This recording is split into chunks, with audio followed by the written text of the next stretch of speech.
Le feuilleton Modern Faloumana Africa est-il arrivé à son terme? S'interroge dans ses colonnes le journal Niger Times, pour qui bon nombre de nos concitoyens attendent avec impatience la suite des événements quant au principal parti de l'opposition, dont le journal pense que le sort reste toujours inconnu depuis que cette affaire se trouve pendante devant la justice.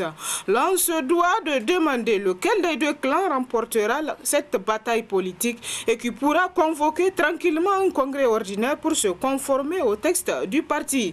Ainsi, il faut noter que le camp du président par intérim Noma Oumarou s'élargit de jour en jour au fur et à mesure que l'on s'approche de la date des élections. Quand même, celui-ci n'a pas pu tenir son congrès de février et se nourrit encore d'espoir à rebondir cette fois-ci avec des meilleurs résultats.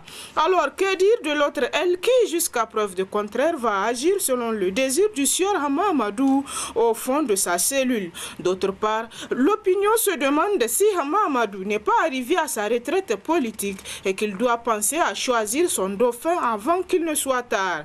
Un dauphin, se demande le confrère qui écrit que cela traverse rarement les esprits des proches de Hama Amadou qui ne voient que lui sur le fauteuil présidentiel. Ce retour au pays qu'il a reconduit dans sa cellule signifie pour certains une délivrance qui changera la donne. Politique toujours, cette fois avec le principal parti au pouvoir, et c'est Le Monde d'aujourd'hui qui pense dans ses titres que les alliés du PNDS refusent leur soutien dans l'affaire de détournement des fonds de l'armée. Tareya, seul face à ces casseroles bruyantes.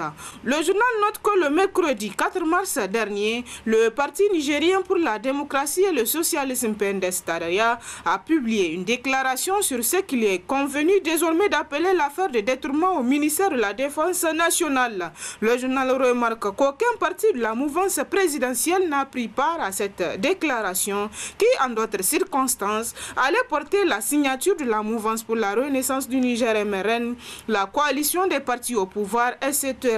Et si les autres partis ont préféré laisser le PNDS Tareya publier seule sa déclaration, c'est au moins pour deux raisons, estime le confrère, pour qui la première raison est que l'affaire de détournement au ministère de la Défense nationale, objet de la déclaration du parti présidentiel, est si grave qu'aucun parti politique responsable ne saurait la cautionner, non seulement au vu des sommes d'argent qu'elle implique, mais aussi et surtout parce qu'elle porte sur un domaine ultra sensible que celui de la sécurité. Selon toujours le journal, la deuxième raison s'explique selon les analystes par le fait que leurs militants ont apparemment été exclus de tous les marchés jutés octroyés dans le cadre des commandes effectuées au ministère de la Défense nationale. Le journal martèle ainsi qu'à moins de négocier certains de ses alliés pour refaire une autre déclaration engageant toute la mouvance présidentielle sur la question, le PNDS se retrouve aujourd'hui seul face à ces casseroles bruyantes. Toujours à propos de cet audit au ministère de la Défense nationale, la roue de l'histoire rapporte pluie et tonnerre de déclarations depuis que le rapport d'audit provisoire du ministère de la Défense a commencé à filtrer. Malgré l'ignorance de la substance du contenu du rapport par la plupart des acteurs de la scène politique et sociale, les passions s'est déchaînées. De nombreuses organisations réclament plus de transparence, de justice et d'équité. Toute chose qui a amené le président de la République et chef des armées à commander l'audit sur lequel, selon des informations concordantes, il n'entend faire aucune concession. Les différentes déclarations entendues ça et là et les projections de marches et meetings envisagées par certaines organisations de la société civile confortent dans une certaine mesure le président de la République Issoufou Mahamadou dans son élan d'assainir la chaîne de dépenses publiques. Toutes les déclarations relatives à cet audit, à l'exception de celles qui portent atteinte au moral de l'armée et qui ont d'autres visées inavouées, convergent dans la volonté manifestée par le président de la République et le gouvernement de faire rentrer l'État et le contribuable nigérien dans tous ses droits. Mais le courrier lui pense que le gouvernement a décidé de protéger des voleurs aux dépens de l'intérêt général.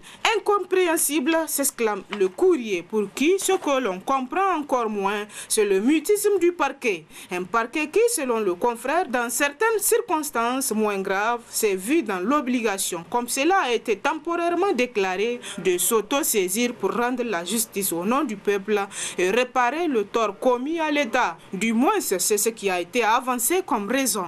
Dans deux affaires au moins, ce fut le cas, rappelle le journal qui précise que c'est même à partir d'articles de journaux, pas un communiqué du gouvernement qui reconnaît lui-même le crime de détournement que le parquet s'est autosaisi en 2007 de l'affaire dite du fonds d'aide à la presse.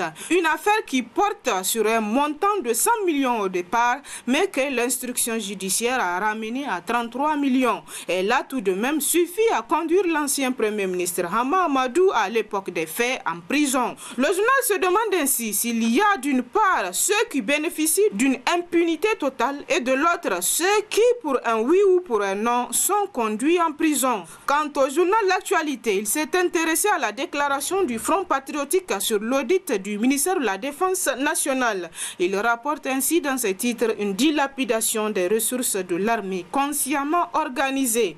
Dans une déclaration rendue publique le samedi 7 mars 2020 au siège du MPN Kinshasa, le Front patriotique qui regroupe les différents partis politiques de l'opposition nigérienne a soutenu que ce qui s'est passé au ministère de la Défense nationale n'est pas un problème de procédure de passation de marché ou une affaire de trop perçu, encore moins des simples erreurs. Il s'agit bel et bien d'un pillage, d'une dilapidation organisée consciemment et méthodiquement sur les ressources de l'armée dans un pays en guerre, avant de demander au procureur de la République, près le tribunal de grande instance hors classe de Niamey, de s'autosaisir de cette affaire conformément à la loi en vigueur. Puis, l'actualité à travers les journaux en ce qui concerne la CEDEAO. Le Nouveau Républicain note à sa une que le président Issoufou Mahamadou est un modèle pour la démocratie. Décidément, le président de la République du Niger, son Excellence Issoufou Mahamadou, n'a pas fini de surprendre les Nigériens, écrit le journal qui poursuit. Outre son pari réussi pour l'organisation de la conférence de l'Union africaine en juillet 2019, son art consommé de la diplomatie et de la négociation, unanimement salué par tous ses pairs au niveau régional, continental comme international, notre président est en train d'imprimer sa marque de fabrique dans tous les défis continentaux. Pour preuve, il est au frotton de la lutte contre le terrorisme par son sens du plaidoyer qui se fonde sur le principe que la stabilité du Sahel est la condition sine qua non de la quiétude du monde outre-Atlantique. Quoi qu'on puisse lui reprocher, le journal note que sa volonté d'être le symbole de la première alternance démocratique et pacifique au Niger vient d'inspirer son homologue ivoirien Alassane Ouattara qui vient de s'inscrire résolument dans la dynamique de notre président en s'excluant toute volonté de briguer un troisième mandat à la plus grande satisfaction de ses opposants les plus irréductibles, dont en l'occurrence l'ex-première dame Simone Gbagbo. Au journal Le Républicain d'ajouter que cette récente décision du président ivoirien de ne pas briguer un troisième mandat a suscité espoir et approbation en Afrique. En tant que président en exercice de la CEDEAO, Issoufou Mahamadou a salué cet engagement à sa juste valeur lundi dernier à l'ouverture de la 5e législature du Parlement de la CEDEAO. Le président Issoufou Mahamadou était le premier à donner une leçon de démocratie à tous ses homologues chefs d'État africains. C'est une constante dans ses discours. Issoufou tient au respect de la Constitution, conclut le journal. Et c'est l'essentiel de l'actualité à travers les journaux cette semaine. Très bonne lecture et à la semaine prochaine, Inch'Allah.